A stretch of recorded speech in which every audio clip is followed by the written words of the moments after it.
Good evening, sir. I'm Kaustubh Sharma and I'm here to show you demo of my assignment part 2.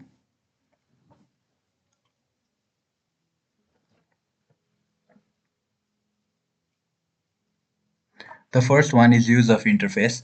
Interface to be used for all classes where appropriate. Show in your code and explain how you have used it. I have done this. I have used interface in my app command factory.cs class.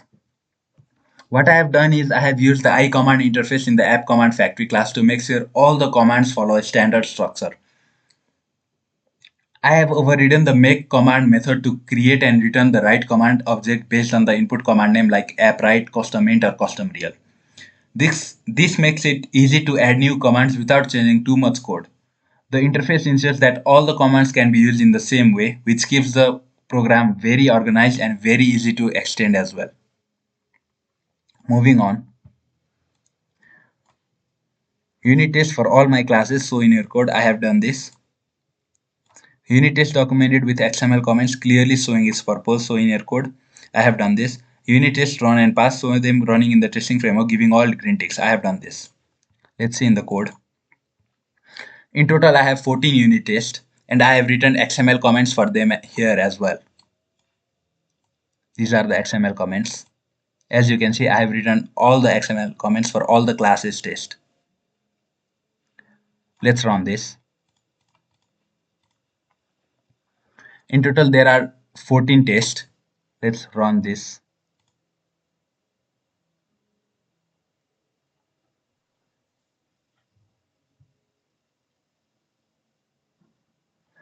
In unit test, what I have done is I have created unit tests for custom command classes like custom if, custom array, custom for, custom int, custom real, and custom while. These tests check proper initialization and method execution. They ensure the classes work correctly and help identify issues early. As you can see, all the tests have passed. Now moving on. Design patterns. Factory design pattern used for command generation. Show in your code and explain how it works. I have done this. Let's take an example of app command factory. The factory design pattern is implemented here in app command factory class, which creates command objects based on a given command name. The make command method takes a string input command type and matches it to predefined classes like write, int, or real and returns the corresponding command object like appwrite, custom int, and custom real. If the command is unrecognized, it falls back to the base class implementation with this code. This pattern centralizes object creation and makes it very easy to add new commands without altering the core logic. This makes the code very clean and maintainable as well. Now moving on to the next question. Additional design patterns. So any other design pattern and explain what they are. I have used singleton design pattern in my class. Custom for. In this class, what I have done is I have implemented singleton design pattern by ensuring only one instance of the custom for class exists. It uses a private constructor to prevent external instantiation and a lazy custom for field to create the instance only when needed. The instance is accessed through the instance property, which always returns the same object. This pattern ensures controlled access to a single shared instance. Now moving on to the next question. Before moving on, so that you have got the latest Booz library installed, so that output from the Booz about method which reports its version. Let us do this.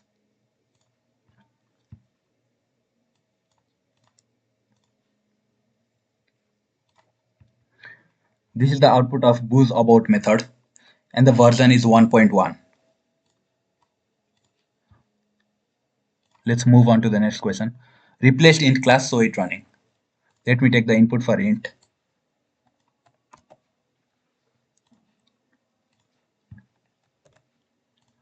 This is my output for replaced int class.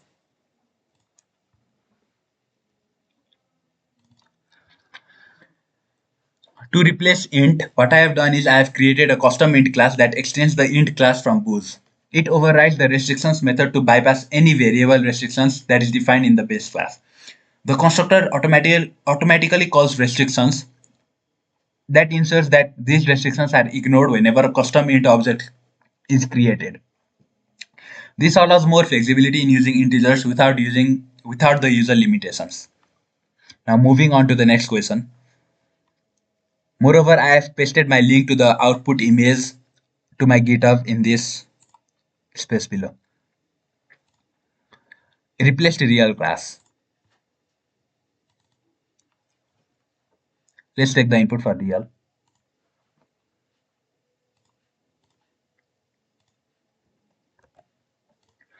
This is my output for replaced real class. What I have done here is I have created a custom real class that extends the real class from Booz. It overrides the restrictions method to bypass restrictions, and the constructor ensures that these are ignored when the object is created. The compile and execute methods are also overridden to include the base implementation, as you can see here. Moving on, replaced array class, show it running.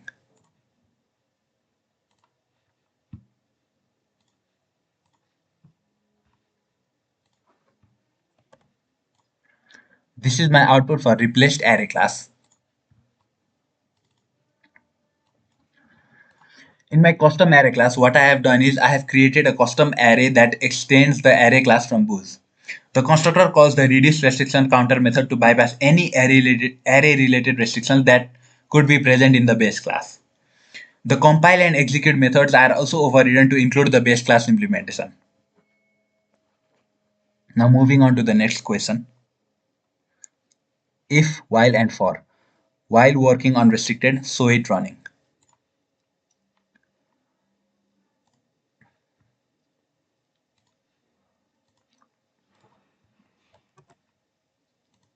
This is my output for while.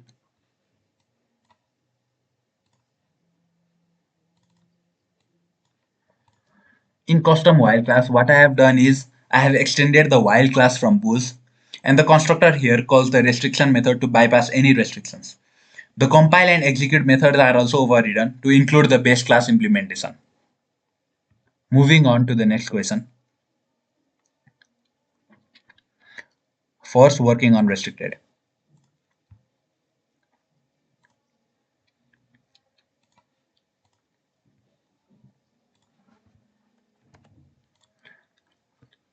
This is my output for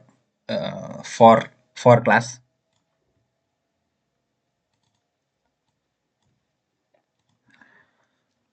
What I have done here is I have created a custom for class that extends the for class from Booz using the singleton design pattern.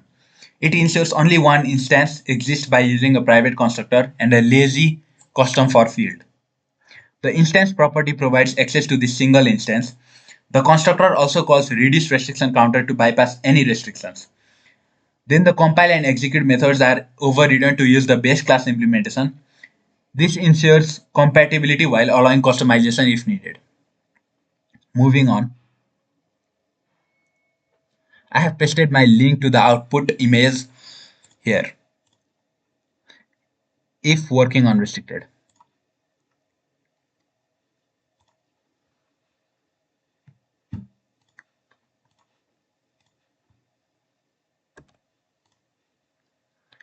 This is my output for if.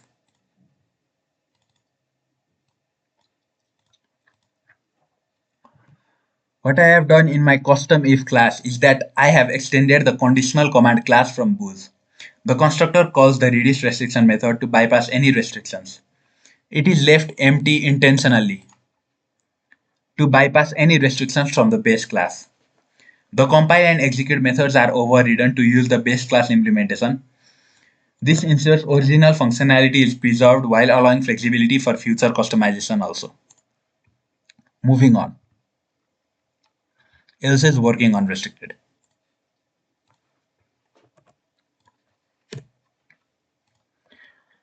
This is my output for else block being executed.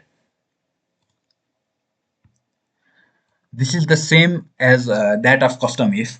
What I have done is I have extended the conditional command class from Booz. The constructor calls the reduce restriction method to bypass any restrictions, and it is left empty to bypass any restriction from the base class. Then the compile and execute methods are overridden to use the base class implementation. Now moving on to the next question. Replace method class. I have done this.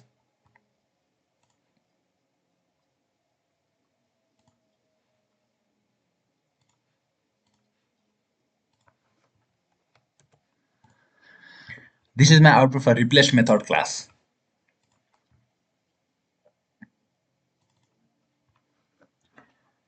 For this, what I have done is I have created a custom method class that extends the method class to allow for future customization while retaining the original functionality also.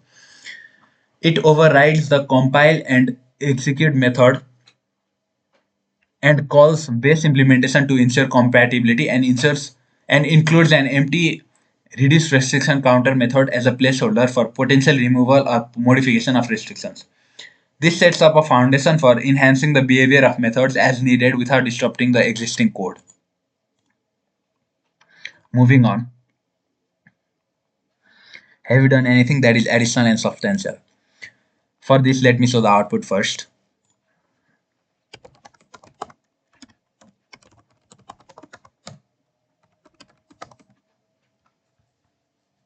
If we assign a value of 10 to a variable a and use the command increment a and then print it, let's see the output. The output is 11. That is, it is increased by 1. Now for this, what I have done is I have created an increment variable command. That command class that extends the command class, and it is designed to increment the value of an integer variable in the stored program. First, I overrode the check parameters method to carefully validate the input. It ensures that exactly one parameter is passed, which should be the name of a variable. If there is no parameter or if it is empty, an exception is thrown. Then it checks if the variable exists in the program and if it is of correct type, that is of integer. If the variable does not exist or it isn't an integer, it throws an appropriate exception. Then what I did is in the execute method, I retrieved the specified variable from the stored program, and if the variable is found to be an integer, I increased its value. Finally, the updated value of the variable is displayed on the screen. Moving on. Here I have provided in-depth description of what I have done in my additional task. Thank you so much.